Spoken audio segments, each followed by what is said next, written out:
This is a download from the BBC. To find out more and for our terms of use, please go to bbc.co.uk.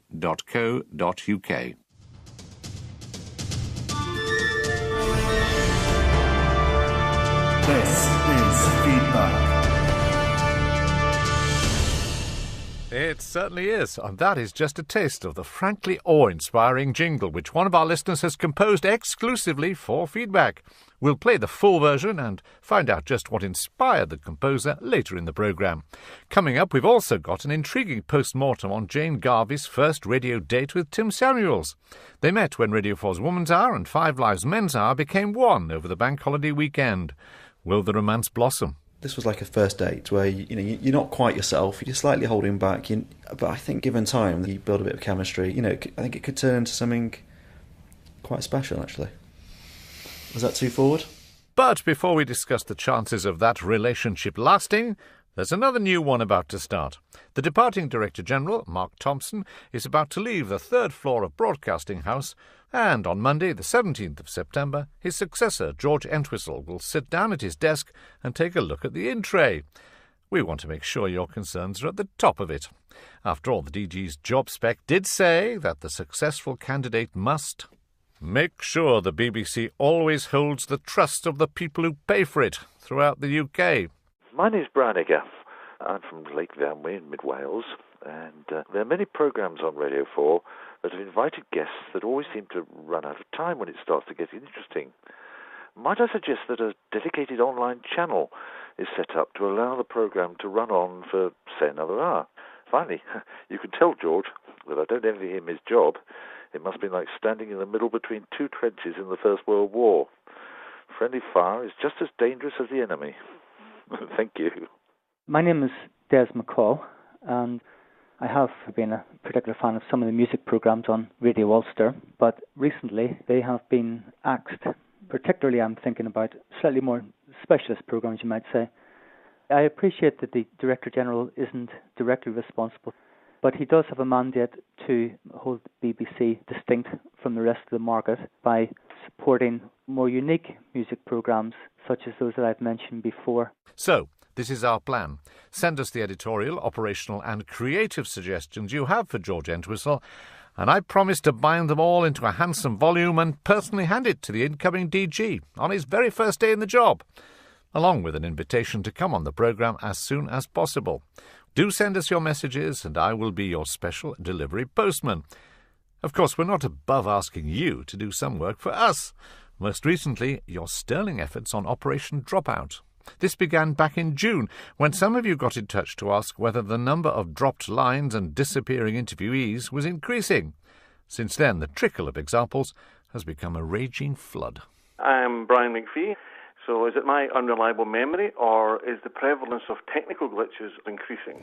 Well, earlier I spoke to one of those Kremlin critics whose flat was... I don't know whether at 8 it might o'clock be some down people to greater use of knocked Skype in or mobile phones, or just engineering problems or cutbacks of some description. But it seems to me that dropped calls are becoming the norm. We set you to work spotting dropouts, and this week, armed with your examples, we talked to the people who work on two of the programmes on the list. Nick Sutton, the editor of The World at One, and Mike Thompson, the foreign affairs correspondent of the Today programme. First, we asked Mike how technology has changed his job over the years. What it has done on the plus side is it's made things much more accessible, and you've been able to broadcast live from places that previously was always a send back, a taped report. So it's brought more immediacy to things, but it's also brought in some cases more problems. And although I think these are getting slowly ironed out by the technical people, they're still with us. So let's hear more now about the impact on the City of London and the people who invest there. Jim Rogers is an influential... Hello, I'm Sheila from Altrincham in Cheshire.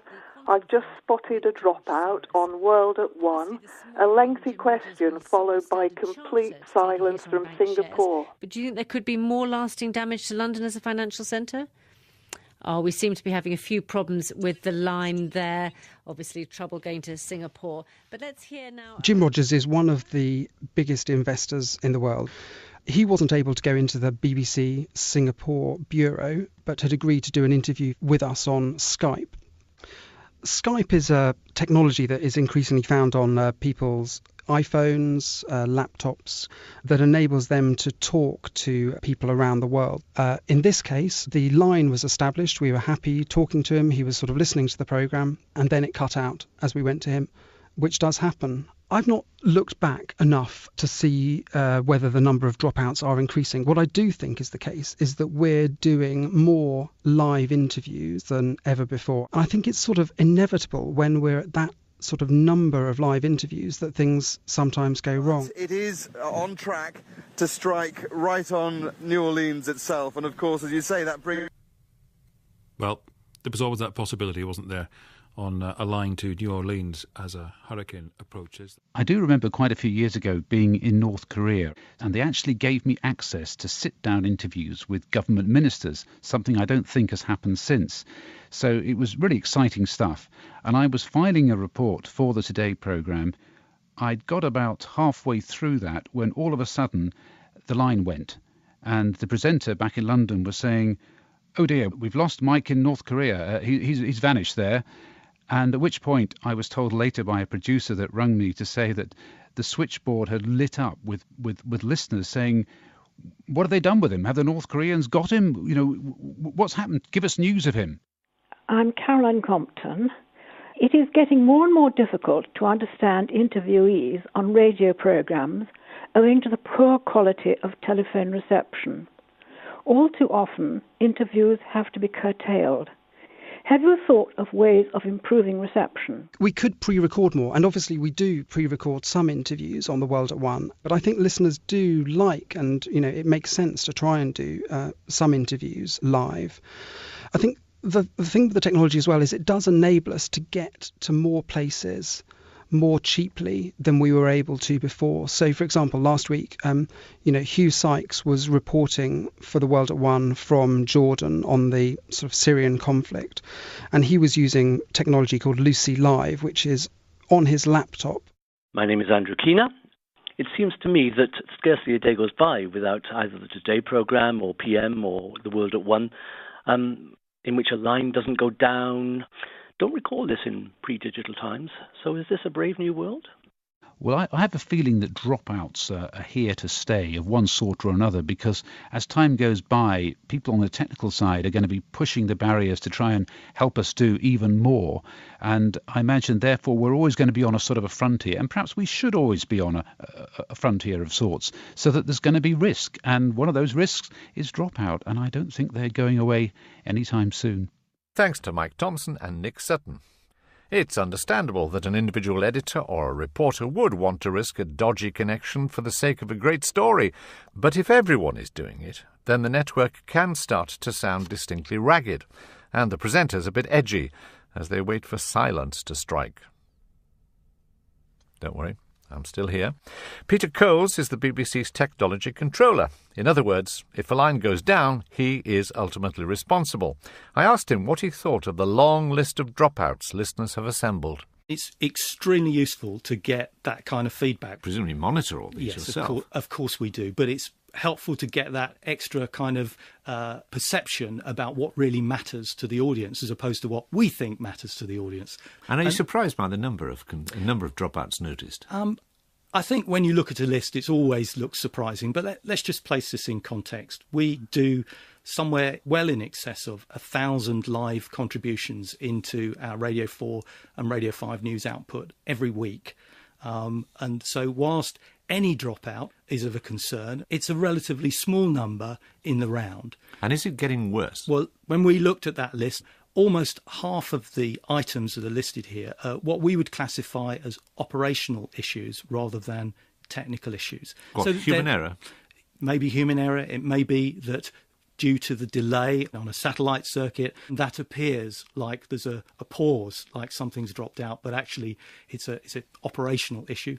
But within the mix here, some of the issues were technical issues, and we take those very seriously. But we're setting up temporary circuits here, temporary arrangements in a live environment, and it's therefore to be expected that there will be some issues that occur. Well, Brian McPhee, one of our listeners, believes that it's increasing. These technical glitches are increasing at a staggering rate. And he says, is it down to the greater use of Skype or mobile phones or just sloppy engineering? I don't think there's a fundamental problem. I think there are some differences, and we have for some time been increasing our use of consumer-based technology. We can use technology that actually has a lower cost, which means that we can give that to many more reporters and correspondents than we have previously been able to do with the more bespoke technology that we've previously used. It sounds to me as if we've got a trade-off here, that in order to get the more up-to-date reporting from around the world wherever things are happening, you're using technology that is more vulnerable, and therefore the listener has to expect a level of breakdown, which you can't really do a lot about. If they want the reporting, essentially, you're saying, from the front line, you have to accept less than perfect broadcasting standards. I wouldn't agree with that. That's I don't recognise that at all, actually. I thought that's what, to be honest, I thought that was you've just been telling me. No, I think what I'm saying is that there is a difference. There's a difference in the technology. I don't believe that we are having any more failures than we have had before. We may well actually be seeing the total number rise, but as a proportion of the very large number of contributions that we do every week, I don't think we are seeing the proportion of dropouts or failures increasing. And However, can you then tell us, though, that it will get better? You're confident that in future there will be fewer breakdowns than there are now? So we do everything we can to avoid a dropout. Well, I'm sure you do, but the question was, can you eradicate it or reduce its frequency? I don't think we'll ever be able to eradicate having technical problems with that volume of live two-ways in a news environment, but we do everything we can to reduce it. But there is something that perhaps is worth noting here, that there is a change in the nature of the way in which the dropout appears on air occurring here. So if you go back a few years, we did a lot of our two-ways using ISDN, a point-to-point dial-up dedicated phone line, or we used a lot of radio cars. Now, when a radio car degraded, when that signal degraded, it was a bit like an FM radio going out of tune to the listener. It never quite left you, it would go down. That's right. Down. The editorial staff in the cubicle would be able to hear that. It would be a warning to them that the signal was degrading, and they would be able to prompt the presenter to perhaps bring the interview to a close and move on. And it wasn't such a jar for the audience. In the world that we're in now, where we're using IP data circuits, the tendency is that the glitch is quite an acute sound, or it tends to actually just go completely. And that's the issue, is the starkness of the dropout, rather than the fact that the dropouts are increasing. And that's something we're having to learn about. I think the audience are probably having to get used to, and we're trying to find ways of trying to mitigate that. Our thanks to Peter Coles, the technology controller, who we never want to talk to when things are going well. And, of course, to the dedicated men and women of Operation Dropout. You may stand easy until the next time. Now for some musical refreshment.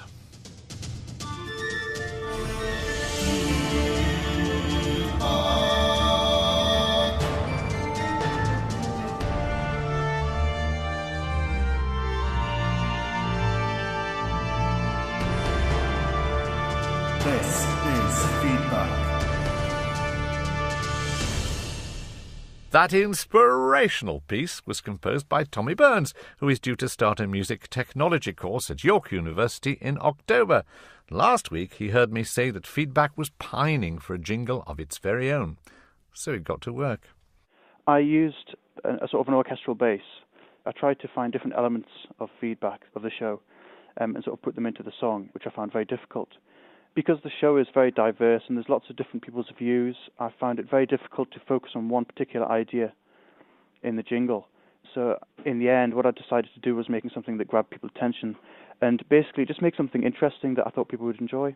It announces it. It says to the listener, oh, look, Feedback's on, let's listen to the show. Now, not everyone has Tommy's technical ability, of course, but that didn't stop the ideas flowing.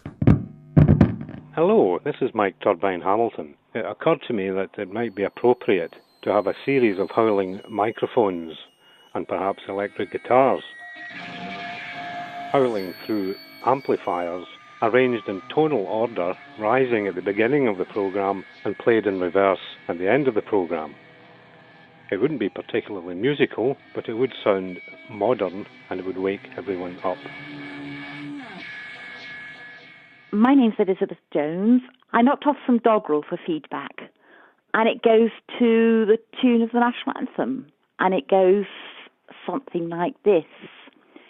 Feedback is here again, you know just where and when, it's Radio 4. Give us your tweets and calls, tell us when we drop balls, praise when it's due and where it falls, and much, much more. Thank you, Elizabeth. No, I'll stop there. Jim Ness suggested we might draw inspiration from some historical examples. Hello, my name is Jim Ness. I remember very vaguely from the mid-1960s when the home service first became Radio 4 and the other radio stations were starting up. A tongue-in-cheek version of a jingle for Radio 4 was composed, which I think went something like, there's so much more on Radio 4, Radio 4, Radio 4, there's so much more on Radio 4, tra-la-la-la-la. I just wondered whether there were still people working for the BBC who would have been around in the mid-60s who would have remembered or even recorded that jingle. If anyone can help Jim, please do get in touch. And do keep your jingle ideas coming. There's clearly a wealth of creativity out there, and we want to hear it. It doesn't need to be as slick as Tommy's, but if you'd like a little assistant, Tommy has very kindly offered to work up some of your ideas. So go forth and compose. Your feedback needs you. You can write to us at feedback, P.O. Box 67234, London SE1P 4AX, or leave a phone message on 03 333 445 44.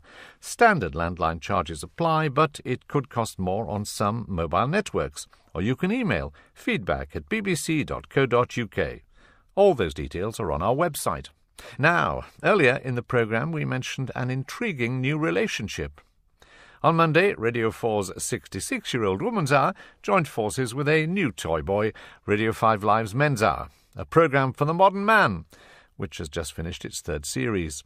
This was the first time that two programmes had become one and been simultaneously broadcast on both Radio 4 and 5 Live to their very different audiences. Feedback caught up with Men's Hour presenter Tim Samuels in a cafe just round the corner from Broadcasting House before he went off to jointly present the programme, a lone wolf entering the lioness's den.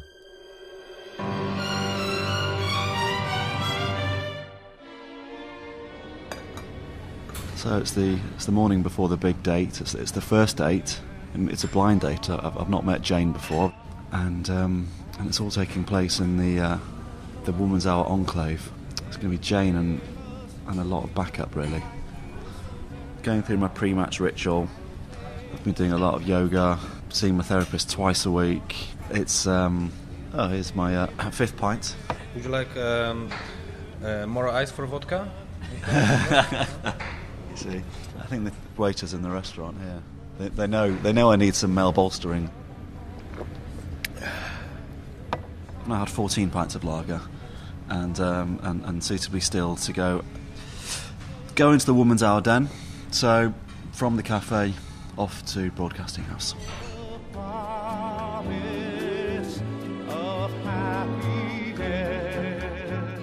Good morning and a warm welcome to a little bit of radio history. This is Woman's Hour and Men's Hour together, and it's about secrets. I was very, very embarrassed by what I'd done. Your mother had no idea you'd lost £1 million gambling? No. So I was bereaved of my mother and my identity, because I wasn't who I thought I was. Well, to try and tease out a spot of male candour, I turned a black cab into a mobile confessional booth. If I am staying at home all day and I'm meant to have, done the washing up or phoned the doctor and stuff like that, I've actually just sat on the sofa, opened a 6-pack and played FIFA. OK, so off air, and I'm sat on the couch with Dame Jane Garvey. Well, it is only a matter of time. Well. I enjoyed it, and the truth is, and it's one of the things I've struggled with on Radio 4, you can't really have a laugh with yourself whilst presenting a programme. It just doesn't work that way. So it's really nice to have somebody in the room who you think might be on your side. I mean, I felt like this was like a first date where you're not quite yourself. You're slightly holding back. But I think given time, you build a bit of chemistry. I think it could turn into something quite special, actually. Was that too forward? I couldn't possibly comment, but has this new relationship got a future? Here are some of your views. I'm Derek Hayes. I live in Kent. It was an interesting experiment, but if you can talk about the same thing on both programmes to both sexes, it almost underlined the point that there probably wasn't a need for separate programmes for men and women. Hello, I'm Graham Hankins in Birmingham. What particularly struck me was the massive contrast in attitude between the women and their secrets and those of the men. The women had far more serious secrets of family issues, sexual problems, whereas the men's secrets were, in my opinion, quite frivolous. My name's Penny Honeybourne. I live in Tilston in Cheshire. I greatly enjoyed it. I thought Jane Garvey and Tim Samuels, who I'd never heard before, worked very well together and produced a really interesting programme. I think it would be a great idea if it was done all the time this way. Then men and women wouldn't be seen as creatures from Venus and Mars, but as people who inhabit the same planet. I took your comments to both the Woman's and Men's Hours teams. In the red corner, Woman's Hour editor Alice Feinstein and presenter Jane Garvey. And in the blue corner, Men's Hour presenter Tim Samuels and editor Gloria Abramov. I started by asking the editors where the idea to do a joint broadcast had come from. First, here's Alice Feinstein of Woman's Hour. We got together to talk about what kinds of projects we could do. This one seemed ideal. We thought it would be really nice that the 5 Live listeners could hear Woman's Hour, and so Radio 4 listeners could have an opportunity to hear Tim Samuels and a flavour of what they do on Men's Hour. And also, we knew that there were lots of common issues that men and women see slightly differently and have different experiences, and we thought to share those, that would be really good. And also, I like the idea of just sort of challenging and doing things quite differently and bringing together 4 and 5. Jane, were you worried about this? I mean, did you have a lot of reservations about it when the idea was first mooted?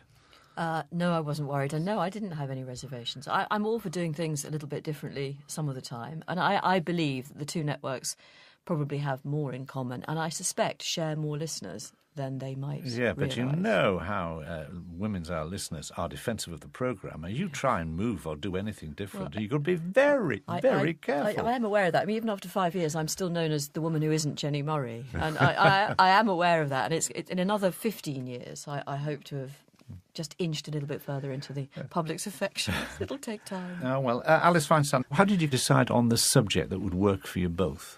Well, we talked through lots of things, but when we came up with Secrets, I think we just all thought that it's a fantastically, eternally intriguing subject, that we were bound to get some good material. We really wanted to connect with the listeners as well. I think that was really important, that we wanted input. So we invited listeners to tell us their secrets, and in fact, Tim went out in his confessional taxi, which was wonderful. And we knew that we would get good material, and we did.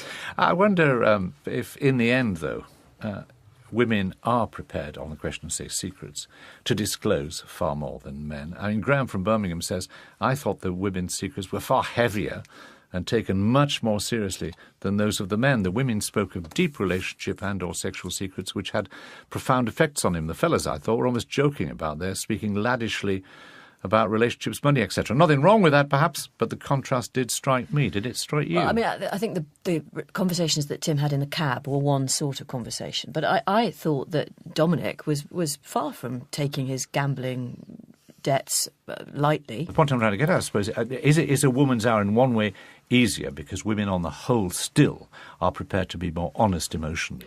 Well, if only that were true. I don't think that's you don't think that's true? The material that we've covered in the last 3 series, we've had some incredibly powerful stuff with men emoting around bereavement, around sexuality, around mental health. Well, this is a change if this is the case, because undoubtedly it was not the case 20 or 30 years ago. Which goes to the whole raison d'etre of the programme. We're saying that men are now in a position where they can emote, and they do have this emotional capacity to speak. We had a listener, a male listener, Derek Hayes, got in touch to say all it served to do, the programme, was to underline the fact that there probably isn't any need for separate programmes anyway. Jane, do you think that's fair? No, I think that's rubbish. I mean, I will go to my grave defending the existence of Woman's Hour, and I think as long as people question its existence, that actually is proof that we still need Woman's Hour. I mean, I know that sounds a bit of a pat answer, but I'm actually quite passionate about that. Another female listener, Penny, said, I personally would be quite happy if the programmes were always done jointly. Well, I mean, I certainly think there's, in my mind, an entirely logical relationship between the two programmes. Most women, even gay women, have got men in their lives. They've got fathers, they've got brothers, it's idiotic to pretend that the two programmes couldn't and probably shouldn't cooperate. It's just crazy. I suppose the case here, if the differences between the sexes in many ways are narrowing, does that weaken the case for a separate programme? No, I mean, absolutely not. And I think having a degree of separation is a very, very good thing. There are things I would tell my female friends I would not tell a man, and I think that probably goes for most women, I think. Tim? I think what's interesting is that we're kind of in the stage now where we're not arguing from an ideological point of view. It's not about feminism and it's not about what some people might call masculinism. It's about reflecting the modern-day experience of what it's like to be a man or a woman. And inevitably, there's a lot of crossover now, and perhaps more so than there used to be. And you can't live in isolation without the other sex. So there's a huge amount of crossover, but there's also a separateness as well, which I think both programmes do reflect. So the feeling I get around the table is, in the future, there might be another joint programme. I think we both see the potential of content sharing, the potential of specials, the potential of the relationship. And yes, it was a really good first date, and I'd like to develop the relationship, and I think you feel the same, don't you, Yeah, Alice? I think there's plenty of territory that we could come together to talk about. We're pretty loved up. Yeah. Thanks to Alice Feinstein and Jane Garvey of Woman's Hour, and to Tim Samuels and Gloria Abramoff of Men's Hour. So here's your to-do list for this week. Keep those ideas for the feedback jingle coming in, and send us your modest proposals for the new Director General. Time to go. But before we do, here's a part of that interview about dropouts with the World at One's Nick Sutton, which you didn't hear earlier, and which proves what I've always suspected, that radio gods most certainly do have a strange sense of humour. The final interviewee, but it breaks down the line with 2 minutes to go, and your standby item is 3 minutes long. Panic? Roger, I'm really sorry. The line actually dropped out. My headphones dropped out as you were saying your question. I'm sorry. Oh, let me try to get. I said, okay. Goodbye.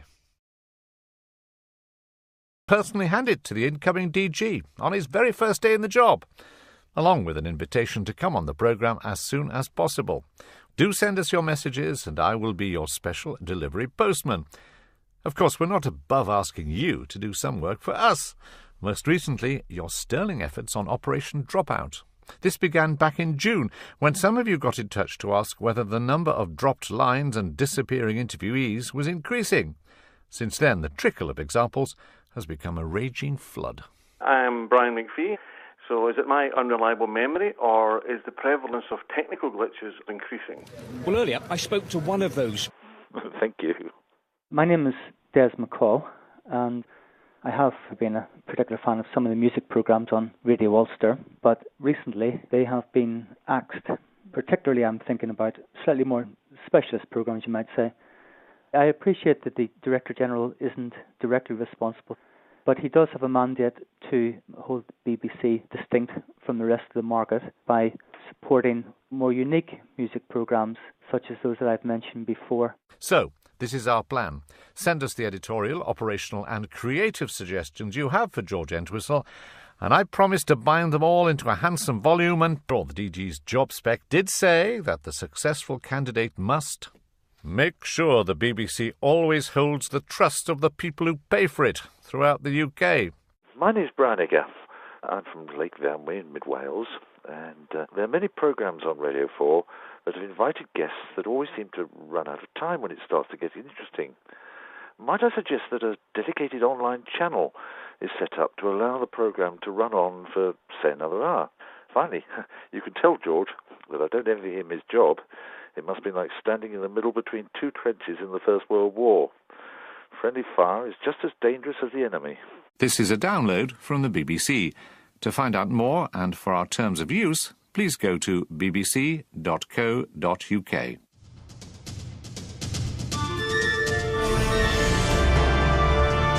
This is Feedback.